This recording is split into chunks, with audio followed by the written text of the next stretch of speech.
chơi new free ni bang với vai buôn sang khắp những hàng lần đã đi cầm mấy càng lên tạm tan để trồng thư cầm núi buôn sang đi gà ta hàng play chơi new free với đã buôn sang trên lăng hàng play bu cợt lấy pro mạ lấy trồng bình pool cha tách ngào có nhom mạ pro bởi ni green ni đồng nó má mang non có vi nào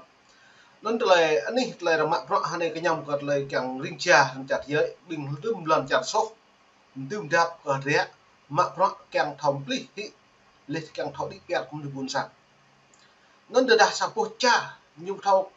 nhẹ chữ không lấy phán nắm nuôi yếu lấy lông chả non lấy nhưng mà thọ đi bẹt một lấy sim nè là vi bỏng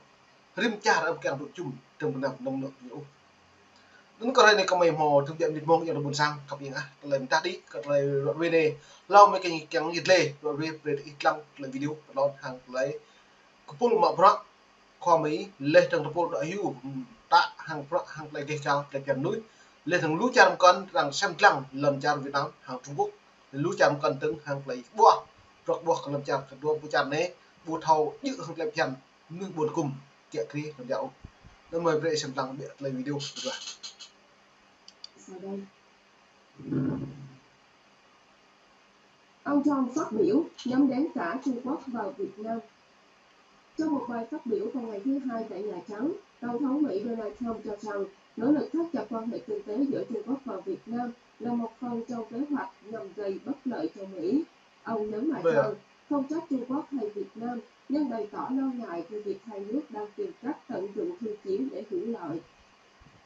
Tổng thống Trump cũng chỉ trích người tiền nhiệm Joe Biden bị làm mất hàng ngàn tỷ đô la vào tay Trung Quốc, đồng thời cho biết ông vẫn chờ một cuộc gọi từ Bắc Kinh để đàm phán sau khi nâng mức thuế nhập khẩu từ Trung Quốc lên tới 145%. Ông nói bản thân thích ông Tập và ông Tập cũng thích ông. Trong khi đó, Chủ tịch Trung Quốc Tập Cận Bình đang thực hiện chuyến công du Đông Nam Á, bắt đầu từ Việt Nam và tiếp tục đến Malaysia, Campuchia, nhằm củng cố vị thế Trung Quốc như một đối tác thương mại ổn định. sẽ nói về bài boleh kata lại rồi về khoa mấy lại tổng thống Donald Trump lên từng lại từ đất Việt Nam nhớ tổng ten sụp sửa hạ ní lần trả Trung Quốc lên từng mấy bố máu kèm tu chung cái lại lần trả Việt Nam hàng lại sim lên ở đây một năm như giàu bất lợi cho nên người nước Mỹ vừa cất học nhiều rồi vừa cất tập buộc cái lại mấy nhô buộc kèm chị kèm cái Trung Quốc vừa đã Trung Quốc lại bị bằng trầm cái nám cái lại lần lá cái lại nhiều kèm cái nhiều số dạ cọ bị bằng xong lại như dạ cọ lại từ đây dạ cọ lần trả cái bùn xong mang nó lên như một lấy mưu nhiều mưu kế sau quyệt cái lại lợi dụng trong cái năm lần trả còn lên trong cái đập Trung Quốc dưới lần trả mấy hai này lại nhiều mà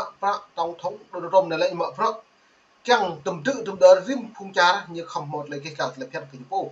lấy tương nằm dưa hàng cái làm cao lấy trong hàng làm lư chẳng còn ô càng đi việt còn lần chặt kinh phố mang luôn như cái nhom lần chặt Việt Nam hàng Trung Quốc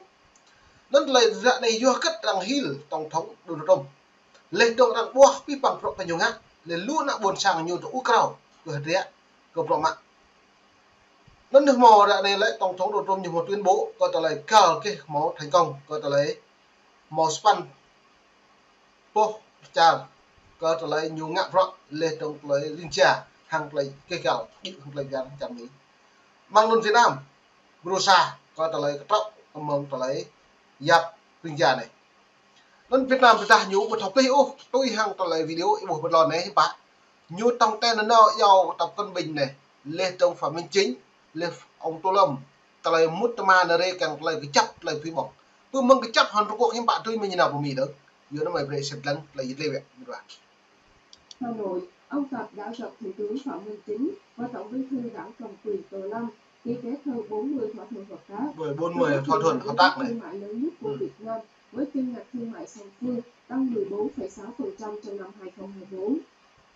Tổng thống Mỹ Trump đã áp thuế toàn diện 10% lên các đối tác thương mại của Mỹ và lên kế hoạch áp thuế 46% với Việt Nam. Tuy nhiên, đang trong giai đoạn đàm phán, ông cũng để ngỏ khả năng miễn thuế tạm thời cho một số lĩnh vực như ô tô, điện tử và có thể đánh thuế mới với dược phẩm nhập khẩu. Ông Trump nhấn mạnh ông linh hoạt nhưng không thay đổi lập trường và khẳng định không muốn làm tổn thương ai trong tiến trình tái định hình chuỗi cung ứng toàn cầu.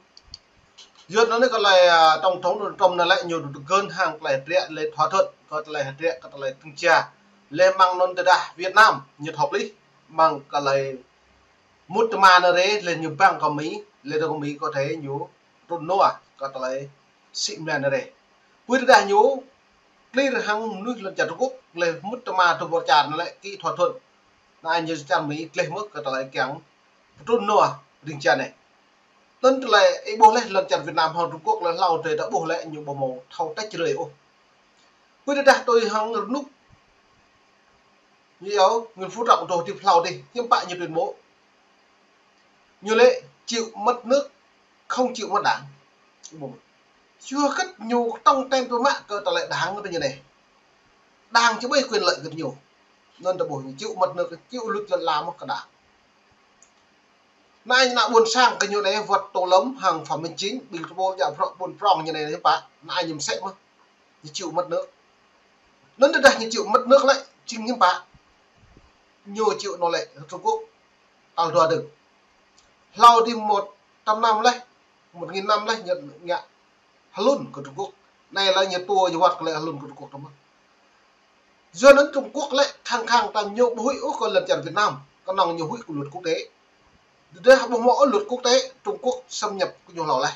do đó các Trung Quốc xâm nhập Trung Quốc kẹng mong lò đi như thế các năng hầm qua Đức nào bởi ní lần chặn Việt Nam để như dọc Việt Nam chính Bắc Kinh này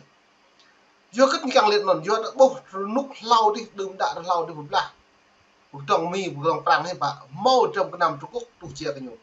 lấy trong phẩm như dấu phẩm vận động có tờ lời kỹ lần lá có tờ lời đào hoàng sản trường sản giúp các bạn bố tôi để dòng làng lịch sử nên nhất phẩm vận động học kỹ sĩ đào hoàng sản trường sản nên Trung Quốc cái này là những hữu đào là đào này trong tranh chấp nằm gặp liền gặp thun nằm như tranh chấp cái đào hoàng sản trường sản này thậm chí như tốt đào như đào nhân tạo bởi đúng luôn nên Việt Nam có một cái tuy ngã chỉ có năng Việt Nam như yêu đạo buồn sáng pha và tàu nuôi đạo buồn sáng như yêu ngã bia đỡ đạn về thì nhiều đôi lại là con nạn nó e là nhập tập với bộ công khai tüm những bộ công khai rất nhiều túi nấm đặt lễ Trung Quốc hay này là như yêu tàu lại bộ khiên lễ ô tàu Trung Quốc đầm tàu Việt Nam cho nên hàng này lại nhớ cho ép hay toán tới nhiều những bạn như chụp bằng mi hay bờ đạp bằng Trung Quốc mi càng neo mà Trung Quốc càng nào mà bây giờ như neo Trung Quốc là những lít lần chỗ đáng thấy chưa bây giờ như neo Trung Mỹ nhưng mà bố đúng ạ đang lên còn nước nên hàng này nhiều băn khoăn với mọi như cao bất thấu bài toán như nhiều bữa cao bất thấu giấy này nên về xem mức cật lại tổng thống đầu trong là dịch lên rồi về rồi ta lại rim trà này không mặc rõ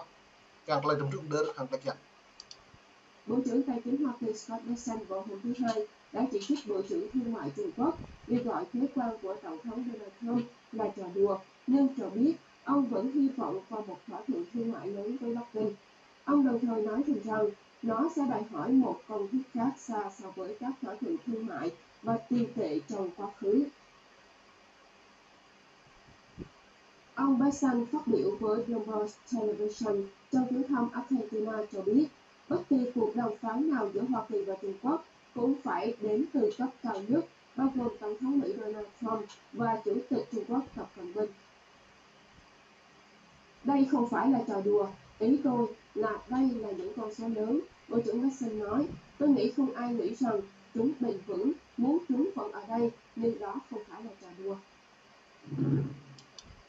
nên lại tung lùm mềm ra rồi về buộc lại là còn lại luận là lại xịn lea và lại chiến lược nhiều kinh tế và chiến trị toàn cầu còn lại lần chặt bê tuổi cưng hàng lại phi bồng lần chặt bê hàng lại định chặt hàng lại hạt tích bây giờ Mỹ lên trong lúc này chính quyền Mỹ còn lại những bộ lại đấy nên phần này vi phạm một vài những bút sang mồm đi mồmถึงmềm đúng đi còn lại lên đây gặp thêm mồm chơi nhiều free nàyนี่là bạn đi vào lại xem lại